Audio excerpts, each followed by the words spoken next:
It's a pretty sharky surf news roundup. But we also have some girl surfers and surf legends news. Welcome to the Wipeout Weekly, the surf podcast for beginners, wannabe surfers, and seasoned wipeout enthusiasts. No hype, no filler, just the news and truths about what it takes to be surfing. I'm your host, Suze Wilson. Let's go out. Toodoo, toodoo. This one is a lot. A foil surfer of Santa Barbara got properly hunted by a shark. Not a, we saw a fin, everyone, paddle in calmly situation. This was a full-on chase. Caught on camera, of course. The surfer described it as a big, girthy, dark torpedo shape. How poetic. And the video shows the shark matching his turns and speed for minutes. Minutes, not seconds. That's commitment. He tried not to look back, but could hear the water thrashing behind him and the dorsal fin cutting through.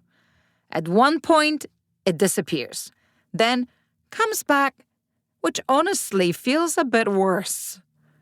Eventually, the shark gave up. The surfer did not die. Everyone got content. Experts are linking increased shark activity to warmer ocean temperatures and potential upcoming El Niño conditions. Basically, seafood buffet is open, and we may end up on the specials. Meanwhile, in Huntington Beach, sharks now attend competitions.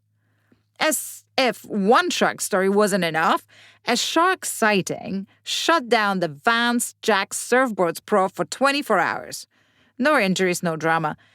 Just a casual will pause the event until the large marine predator leaves the competition zone type of situation. Organizers handled it very professionally. Jack Surfboards had some fun with it, posting a photo of the shark with the caption, "I swear, I just came to watch the surf." That was Thursday, and on Friday, several surfers were already in the water near the Huntington Beach pier, looked after by a lifeguard boat and a jet skier.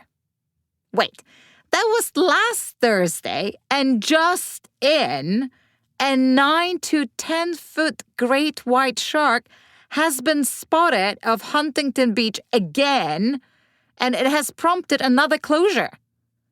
Officials say surrounding waters are closed for 48 hours, since this is a second sighting in a week. Not fun at all. Hey, better news for Lakey Peterson, who just reminded everyone how this works. Lakey won the Margaret River Pro, but the nerves in the last wave needs a score, pulls it off under pressure kind of way. She needed a 6.01 with minutes left, dropped a 6.40 and done. One day we will understand how these points work. Today's not the day.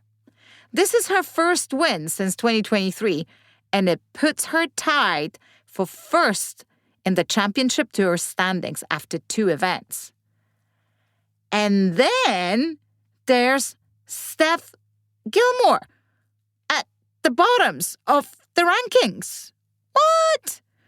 Let's just say it out loud because it just feels illegal.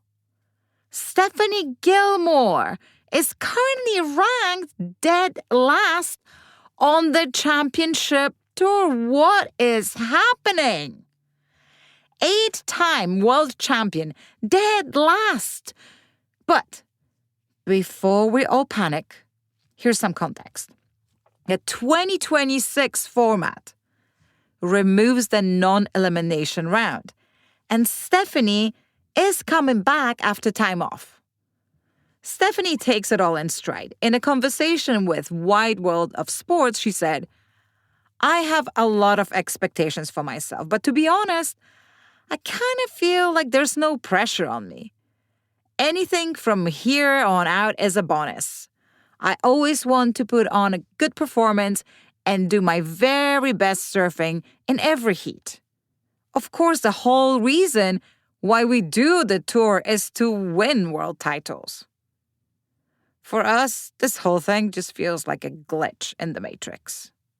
It will fix itself. Florida says we're done waiting for waves. Because, of course, it is Florida. Florida is building its first proper surf park, and honestly, this did feel inevitable because wave pools are being bloody everywhere now. Landlocked and coastline. The Point Surf Park is under construction in Fellsmere, and it will feature a 700-foot wave pool powered by endless surf tech. That means controllable, repeatable waves with adjustable size, shape, and speed. Fun! The interesting bit, they're designing separate zones so beginners and experienced surfers can ride in the same session, but without chaos, which, if they pull it off, is basically solving one of the surfing's oldest problems. Who belongs where in the lineup? Surf history is getting a proper big home in Florida, of all places. The largest surfing museum on the U.S. East Coast is opening in West Palm Beach. Inside, you will find 135 surfboards, archival film and oral histories, the oldest known photo of surfing in Florida from 1919, and a restored 1948 Simmons board worth $30,000. I know we joke about Florida a lot, but Florida quietly has one of the deepest surf histories in the U.S., and it has produced a ridiculous number of world champions, including Kelly Slater, of course. It's easy to overlook East Coast surf culture when you're focused on Hawaii, California, Australia. But this kind of archive is a reminder that surfing has always been more geographically more interesting than we ever thought. One of surfing's true pioneer has passed away. Paul Strouch has died at 83. If you don't immediately recognize the name, you've still felt his impact, I'm sure. He was part of surfing's 1960s boom, competed at the highest level, and is widely credited with pioneering techniques that are now fundamental, including early versions of the bottom turn and Cheater 5. He also appeared in classic surf films like The Endless Summer, which helped define how surfing was seen globally. Go see it. More than anything, he embodied the aloha spirit that people love to talk about, but we sometimes don't quite understand what this means. And finally, the king, speaking for himself. Duke Kahanamoku has resurfaced in a 1966 interview that is making the rounds again thanks to PBS Hawaii. And it is so worth watching. Hearing him speak adds a different dimension to his legacy. He talks about his Hawaiian heritage, his Olympic career, and his time in Hollywood, all of which sit alongside his role in spreading surfing globally. The link to the video is on the Waipai Weekly website, but you can also just head straight to YouTube and search for Duke Kahanamoku 1966 PBS Hawaii. And that's all for today. Check out thewaipaweekly.com for our free newsletter, more stories, and the surf directory for upcoming surf retreats, local events, and community listings. Thanks for listening. And I hope you get some waves this week.